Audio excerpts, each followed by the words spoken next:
Hi, good morning. Papunta ako sa isang klase ko.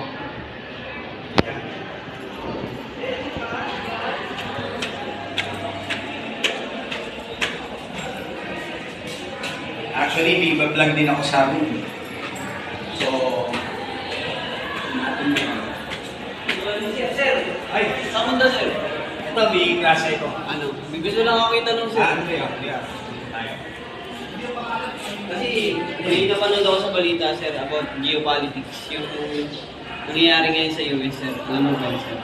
Oo. Ano tanong mo ngayon doon? Kasi nung time ni Biden, di ba sir? Pabor siya sa ginamit niya yung Ukraine ako sir as weapon para sa Russia. Pero ngayon naman, parang kailan ba kinakampihan niya na yung ano? Ni Donald Trump. Ni Donald Trump, si Putin. Geopolitics siya. Opo, sir. Actually, ganito ang kwento niya, originally. Sasabihin ko sa iyo. Ito, based lang sa narrative ko. Kasi may dalawang narrative dyan, may dalawang kwento. Pero ang totoo niyan, kung matatanda natin, kaya ginira ni Vladimir Putin ng Russia ang Ukraine. At pinalalabas ng isang narrative, ito yung isang portion ng NATO. Alam mo NATO? Yung mga asosasyon ng North Atlantic. Ano, di ba? Yung big organization when it comes to military. So, masama kasi sa nila si Vladimir Putin from the start.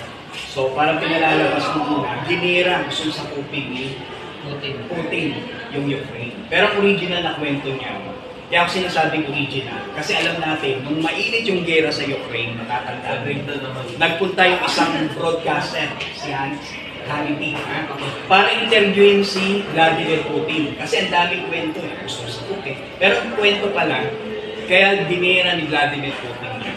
Kasi ginagamit ang Ukraine ng NATO. Para pa-counter kay Vladimir Putin. At merong balita na nagtatayo sila dyan ng nuclear weapon, etc. No? At matatanda natin, ang Ukraine, isa siya sa part dati ng Soviet Union. Diba? Nating lasat na kay Vladimir Putin natin sa Russia. So, may part dyan na may mga citizens si Vladimir Putin na alam mo na, inaabuso ni Zelensky. So wala, sabi nga ni Vladimir Putin, parang defense namin. So ngayon na nangyayari, kung tanong mo bakit parang kinakampihan ni Donald Trump si Vladimir Putin. Kasi gano'n ang original na kwento. Hindi dahil gusto ni Vladimir Putin. Ang gusto i-push ni Donald Trump, peace. Peace treaty. Permanent. Para matigil ng lahat yan. At kumakalas na ngayon si Donald Trump sa NATO. Kasi ang konsepto ng NATO, patayin ang sovereignty ng bawat bansa. Gusto nila sila yung maghari-harian. At isa sa mga pumapalag sa kanila ay si Vladimir Putin at China. Hindi ko sinasabing walang record si Vladimir Putin ang kasamaan.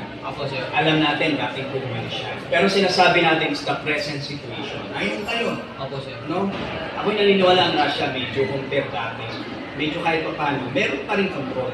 Pero hindi naman totally meron ng konting So gusto lang ni Donald Trump, this process, itigil na ang gera. Actually, kung Ukraine lang, ayaw sa Putin. Pero, hindi nila masakot kasi kumakambi ang NATO. At pinaka-powerful sa NATO, ang US. Kaya lang ngayon, umatras na si Donald Trump, iba na presidente, hindi na si Biden, di ba?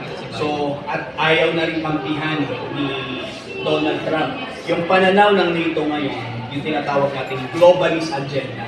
Sabi ng globalist agenda, gusto nila patayin ang sovereignty, ang power ng bawat bansa. At sila yung magkakaroon. So, yun lang. Gusto ni Vladimir Putin ng katahimikan. At huwag masyadong kontrolin ang ibang na ginagawa niya. Ay, alam mo ba latest ngayon? Kagabi lang, nagkaroon ng trade war ngayon. Later, discuss ko sa iyo.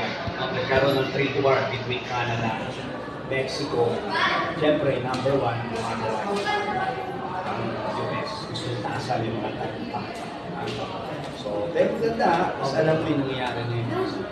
Okay ba? Satisfy ba yung ano mo? Sige, dito na ako sa klase ko. Sige, cut na natin.